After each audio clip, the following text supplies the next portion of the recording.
Αγάπη μου! Έλα αγάπη μου. Τι κάνεις, έφτασες? Έφτασες καλά? Ναι αγάπη μου, έφτασα. Μόλις τώρα, μια χαρά, όλα καλά. Τι λέει η συμπρωτεύουσα, πώς είναι? Τι να πει αγάπη μου, πολύ μεγάλη, φασαρία. Κρύο έχει, χειμώνας. Εντάξει, καλά, όλα καλά. Να σου πω αγάπη μου, το βράδυ τι θα κάνεις?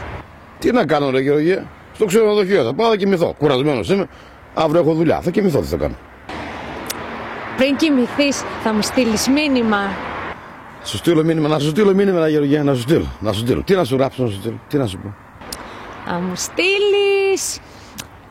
Να, αν χαμογελάς, να μου στείλεις το χαμόγελό σου.